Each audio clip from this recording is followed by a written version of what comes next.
14 अप्रैल। नहीं मानते हैं कि परमात्मा कोई है, परंतु कई है, परंतु जो मानते हैं उनको ये भी जानना जरूरी है कि पहले पहले परमात्मा क्या है, क्योंकि उनका भी यथार्थ नॉलेज होना चाहिए। एक परमात्मा की ही विषय है जिसके लिए अपने संसार में कहें, सभी तरफ इसके लिए अनेकानेक बातें हैं। कोई परमात्मा के लिए कुछ बतलाते हैं, कोई परमात्मा के लिए कुछ, कोई कैसा कोई कैसा। जो अगर मानते हैं तो फिर उसके लिए अनेकानेक विचार है। अभी ये भी समझने की बात है कि जो चीज है और मानी जाती है तो उनकी नॉलेज भी जरूर होनी चाहिए। अगर कई इनके लिए विचार हैं तो ये भी समझना चाहिए कि ये कोई मुंझी हुई बात है। क्यों एक चीज के ऊपर इतने विचार क्यों होने चाहिए? एक आदमी है, ये फलाना है, जैसा है जो है उसके लिए सबके पास एक ही होना चाहिए। भाई ये लॉजी है, इसका ऑक्यूपेशन क्या है, ये कौन है, ये क्या करता है, तो उनका एक ही सबके पास नॉलेज होना चाहिए ना, यानी उनका परिचय। ऐसे तो नहीं कहेंगे, नहीं कोई कहेंगे नहीं ये ऐसा नहीं है, ये ऐसा नहीं है। एक ही चीज के लिए इतने विचार क्यों होना चाहिए? जो अगर है इतने विचार तो ये समझना चाहिए उस बात में कुछ रोला है, यानी उन बात को यथार्थ जाना नहीं गया हुआ है। अब ये भी समझने की बात है कि जिस विषय के ऊपर, परमात्मा की जानकारी के विषय के ऊपर इतना अनेक विचार है, अभी इसकी जानकारी यथार्थ कौन देवे कि आखिर भी वो कौन है? इसलिए ही उनके जानकारी के लिए खुद उसको आना पड़ता है, स्वयं परम पिता परमात्मा को, जो अपनी आकर करके जानकारी देता है कि मैं कौन हूँ। इसीलिए उसने कहा है कि जब जब ऐसा अधर्म, यानी इस चीज का अज्ञान हो जाता है कि मनुष्य न मुझे जानते हैं न अपने को जानते हैं, क्योंकि अपने को भी जानेंगे कैसे? मेरे द्वारा ही उनका नॉलेज, यानी अपने का, यानी मनुष्य का भी नॉलेज, मनुष्य को अपना पता भी मेरे द्वारा पढ़ने का है और मेरा पता भी मेरे द्वारा, कि मेरा तो कोई क्रिएटर नहीं है ना जो मेरा पता दे। अगर मेरा भी क्रिएटर, अगर क्रिएटर के ऊपर क्रिएटर, जो आखिर तो कोई रहेगा जिसका कोई क्रिएटर नहीं है, तो उसको ही तो गॉड कहेंगे ना। इसीलिए बाप कहते हैं कि मैं वो हूँ जिसका कोई क्रिएटर नहीं है। तो मैं तो क्रिएटर किसका हूँ? मनुष्य आत्माओं का। आत्माएं भी वास्तव कर करके अनादि हैं, कोई उनका भी कोई क्रिएटर नहीं है, परंतु फिर भी कहा जाता है कि मनुष्य आत्माओं का क्रिएटर गिना जाता हूँ, इसी ख्याल से कि मैं आकर करके आत्माओं को अपनी कंप्लीट प्यूरिफाइड स्टेज जो है उसी पर ले आता हूँ। तो प्यूरिफाइड बनाना आत्माओं को, ये मेरा काम है, इसीलिए मैं क्रिएटर गाया हुआ हूँ। बाकी ऐसे नहीं है कि कभी आत्माएं भी नहीं है। आत्मा भी इमॉर्टल चीज है, परमात्मा भी इमॉर्टल चीज है, लेकिन ये दोनों ही अनादि हैं। तो दोनों अनादि अविनाशी होने के नाते जैसे परमात्मा का कोई क्रिएटर नहीं है, वैसे आत्माओं का भी कोई क्रिएटर नहीं है। वैसे तो इस मनुष्य सृष्टि का भी कोई क्रिएटर नहीं है, यानी मनुष्य भी अनादि है। तो ऐसे तो कोई चीज का कोई क्रिएटर हुआ ही नहीं, परंतु फिर भी जो उसको क्रिएटर कहा जाता है वो उसी नाते कहा जाता है कि वो आकर करके हम मनुष्य आत्माओं को, हमारी जो कंप्लीट स्टेज है, जिसको प्यूरिफाइड स्टेज कहा जाए, उसी पर ले आता है। इसीलिए हमारे में प्यूरिफिकेशन भरने के कारण उनको उनका क्रिएटर कहा जाता है कि मनुष्य की जीवन की जो स्टेज कंप्लीट है उसी पर मनुष्य आत्मा को ले आता है। तो इसी नाते उनको कहा ही जाता है न्यू वर्ल्ड का क्रिएटर। वैसे वर्ल्ड तो अनादि है, ऐसे नहीं कि कभी वर्ल्ड है ही नहीं, वर्ल्ड अनादि है, परंतु वो आकर करके मनुष्य को इसी तरीके से नया बनाता है। ये पुराने हो गए न, अभी हम सब देखो ओल्ड हो गए, पुराने, उसका मतलब ही है आयरन एजेड वर्ल्ड अभी है, जिसको कहा ही जाएगा पुरानी दुनिया। तो हम सब अभी पुराने तमो प्रधान हो गए हैं। अभी बाप आकर करके फिर हमको सतो प्रधान बनाते हैं, इसीलिए उनको कहा जाता है नई दुनिया अथवा नई दुनिया का क्रिएटर। बाकी ऐसे नहीं, दुनिया ही नहीं है। तो ये भी चीजें समझने की है कि उसको क्रिएटर इसी नाते कहा जाता है।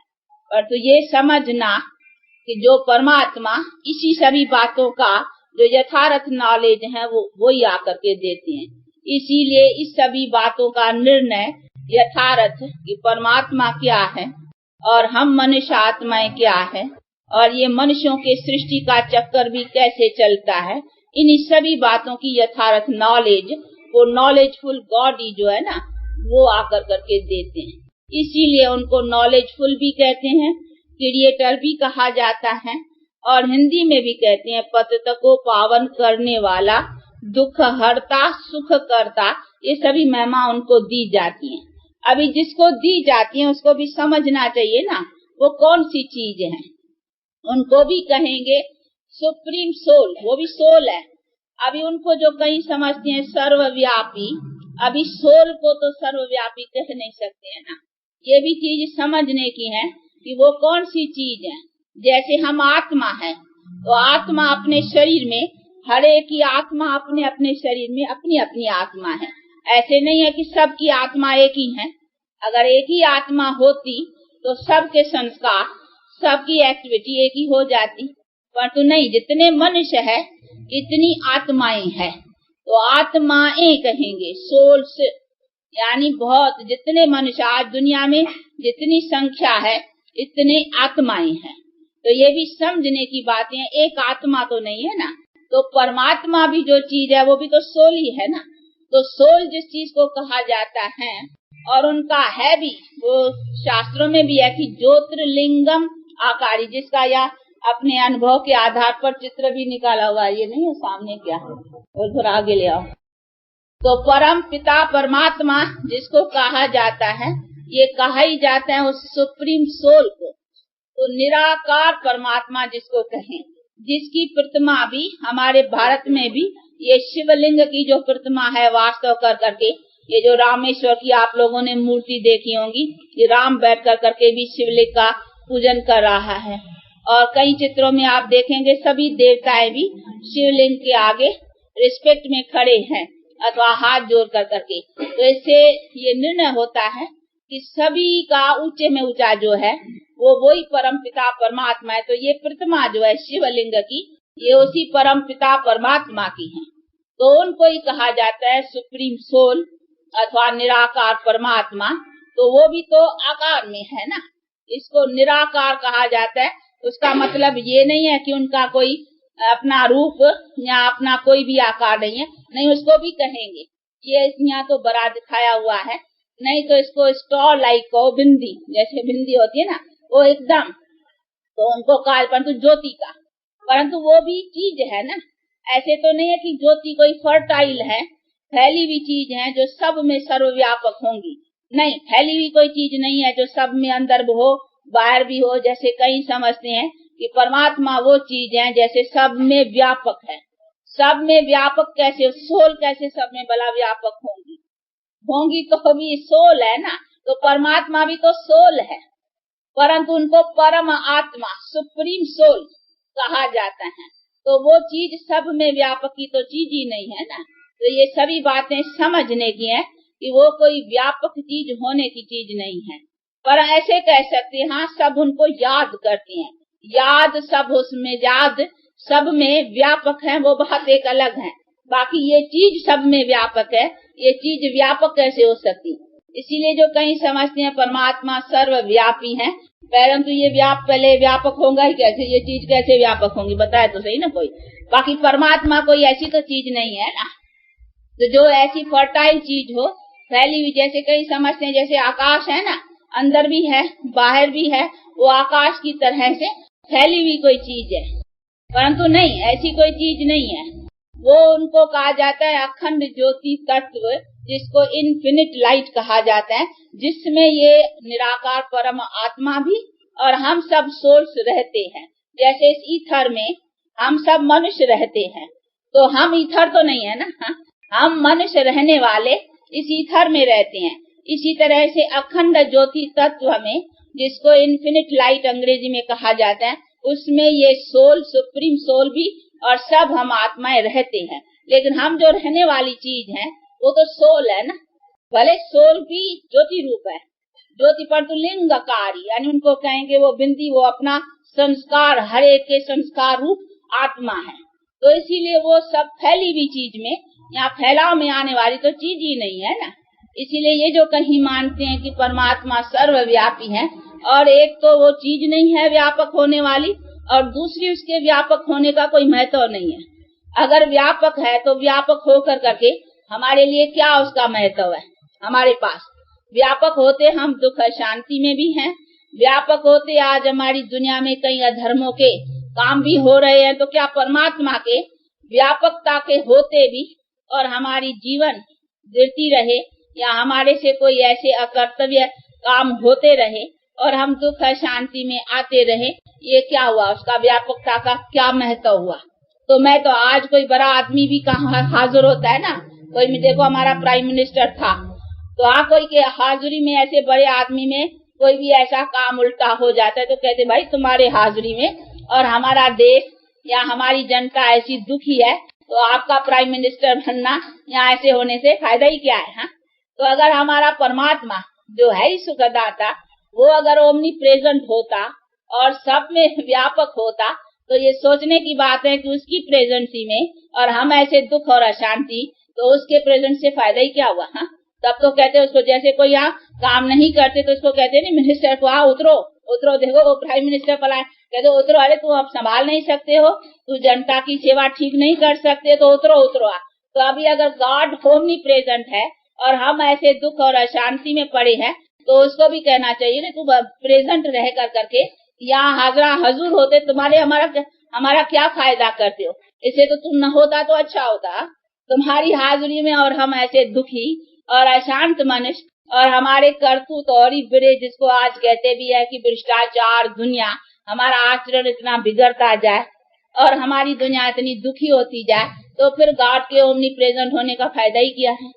तो एक तो उनका फायदा नजर, दूसरी वो कोई ऐसी चीज भी नहीं है जो वो चीज बैठ कर करके सब में व्यापक रही।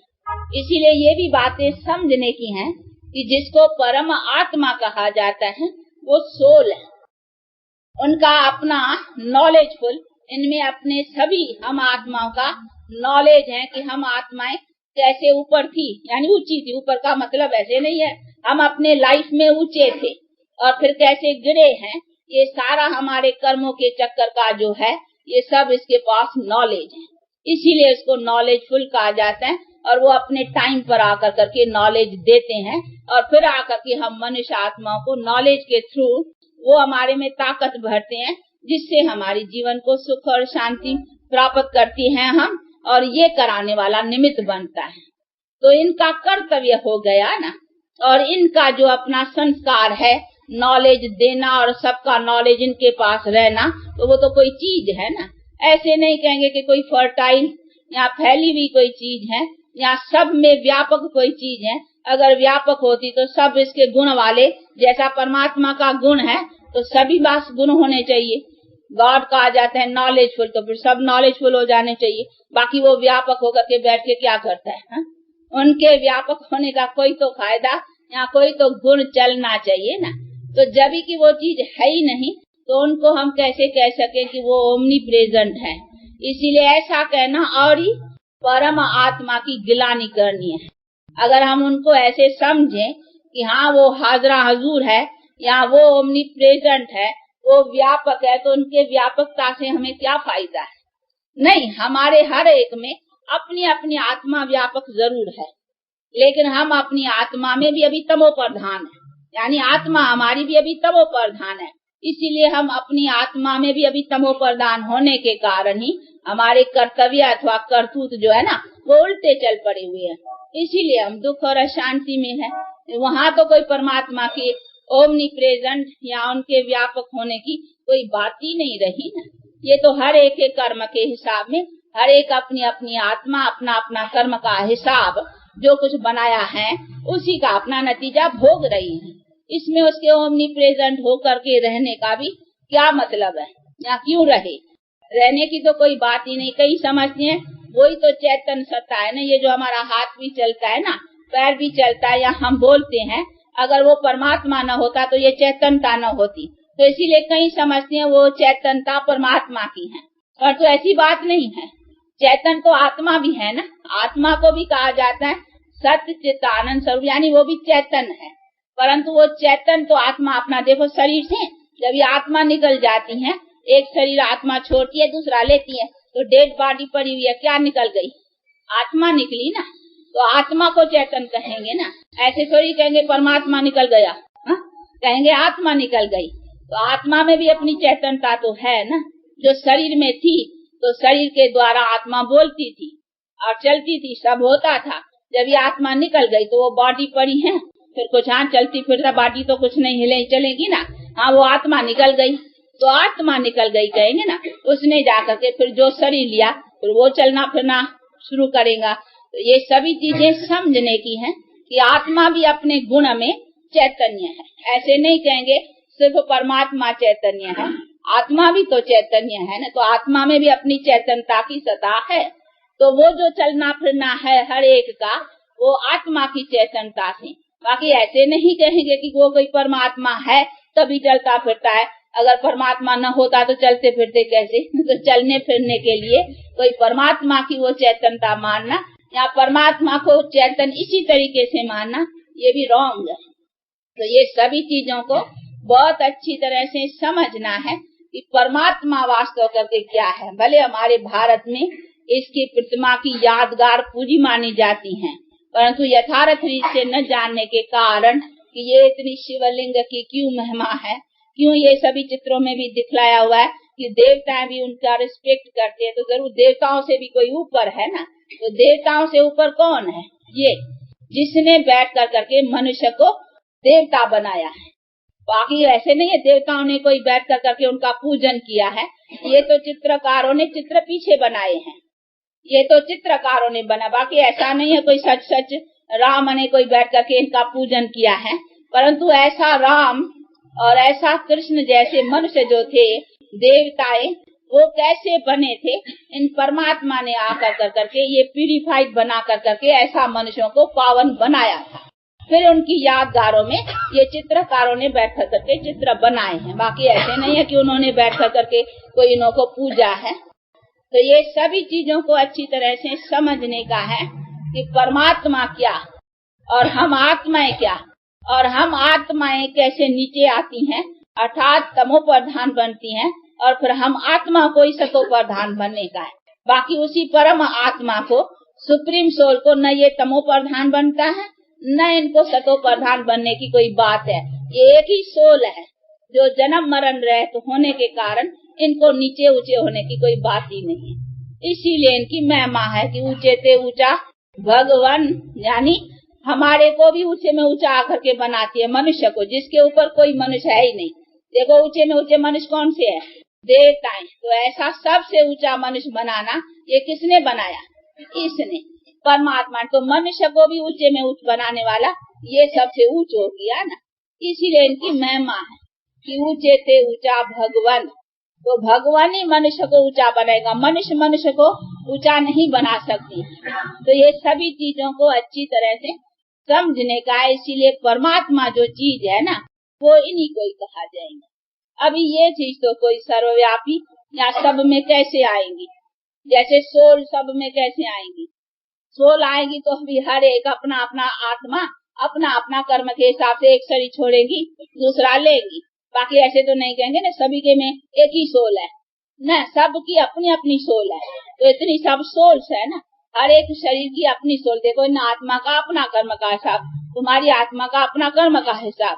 अभी तुम शरीर छोड़ करके दूसरा शरीर लिया, तीसरा लिया, चौथा लिया, या कुछ भी, तुम्हारी आत्मा के अपने कर्मों का हिसाब से तुमने अपने शरीरों को लिया, एक छोड़ के दूसरा। तो हर एक आत्मा का अपना अनेक जन्मों के खाते का अपना हिसाब किताब हुआ ना। इसमें सब में एक ही साथ एक ही टाइम पर एक ही आत्मा सब में व्यापक, वो तो बात ही नहीं है। तो जैसे आत्मा व्यापक बात नहीं है, वैसे इसको भी व्यापक होने की तो कोई बात ही नहीं है ना।